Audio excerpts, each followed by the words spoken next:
everyone, myself Anu Chabda. Till now we have learnt making of different kinds of organic fertilizers, composting and everything. We have learnt the easiest method of maintaining our garden.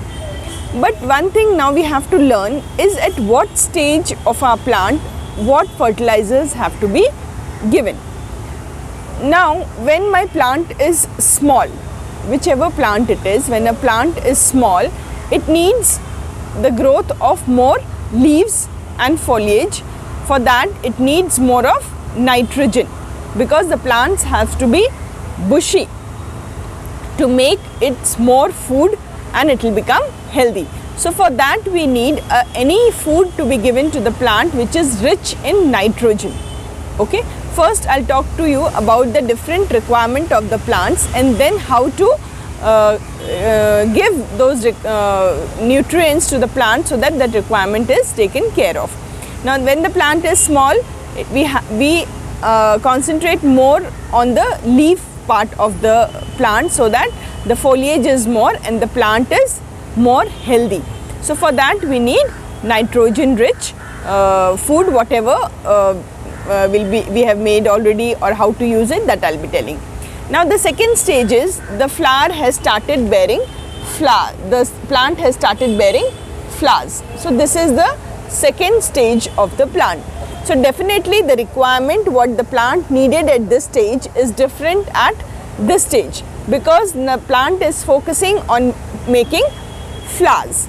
Now after this stage, now in this stage only you can say when the plant is bearing flowers, it needs phosphorus. Phosphorus helps the plants in giving more blooms and healthy blooms. Okay.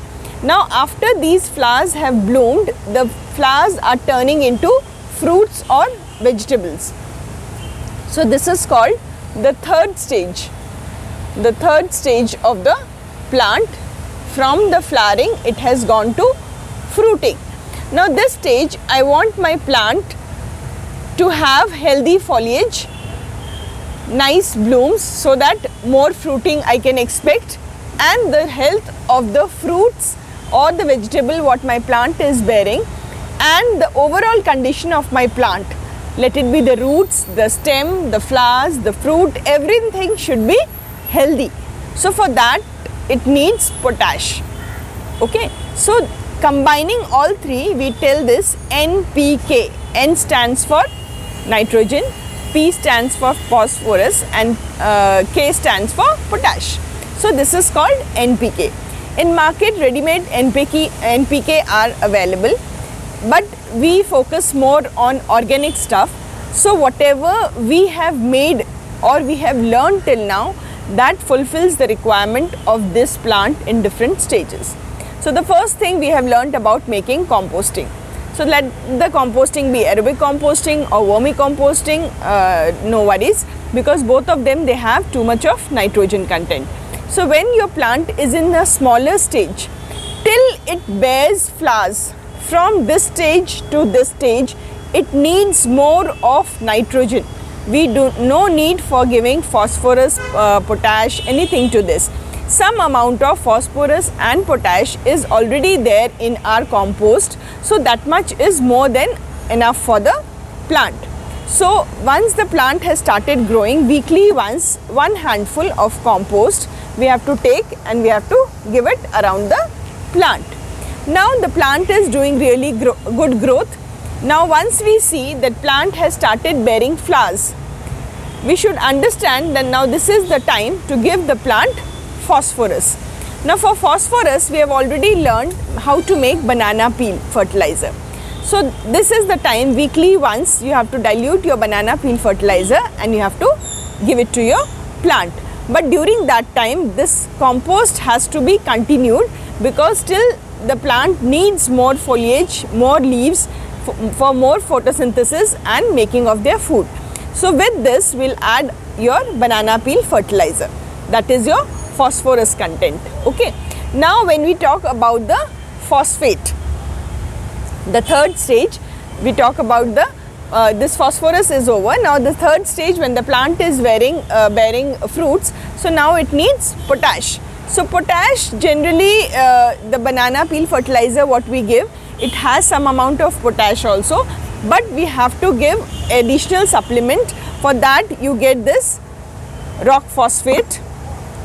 This is a kind of a rock, so it's organic only, powdered rock you get, that is rock phosphate. So that can be given it to your plant once you see the fruiting has started. So 1 teaspoon once in 15 days is more than enough for any fruiting plant. Now apart from this, these are the cakes. These are the cakes obtained after the oil extraction from the seeds of different plant. You can say this is neem, honge, your groundnut, your mustard, different kinds of cakes available in the market. This is also very rich source of nitrogen. So sometimes people who are not doing composting, or even if they are doing, still more foliage or more nice growth of the plant is required. So monthly once this can be given it to the plant. How to give that you can see in one of my videos. We'll be making it very soon, how to use these cakes for the plants. One more thing which people generally use is your Epsom salt. Epsom salt is also called as, this is, it looks like a sugar crystals. So Epsom salt is basically magnesium sulfate. Okay, so this is also takes the, you can say the requirement of the plant of the magnesium and the sulfur content. That is very minimal. If our soil, the red soil what we are using, it has all the micronutrients in that. If the soil is rich, these are very minimal things which are not required, but sometimes we see the deficiency in the leaves. Those are the indicators of what deficiency my plant is having. For that also one separate video will make, so that by seeing the leaf only you can identify that whether the plant is deprived of magnesium or iron or sulfur. So keeping that in mind, you have to give nutrition to your plant. So basically the 3 things what our plant needs is NPK at different stages of their life cycle. So once that is clear with you, these are the minor things, and these once in a month or once in 2 months is more than enough. These are not required that much. Only thing is regular giving of nitrogen, that is from your compost. Now compost can be given either this form, it can be given in your compost tea form, or your Jivamrita form. Jivamrita also gives a very good, has a very good nitrogenous content, and it helps in the microbial activity in the soil. So that is also very good. At all the, you can say all the 3 stages Jivamrita can be given, but initial 2 stages Jivamrita is more beneficial. The 3rd stage maximum focus should be on the banana fertilizer and the rock phosphate. So thank you very much for joining me. I think all the doubts are clear. In case any doubts you have, you can put on the comment section. Thank you very much.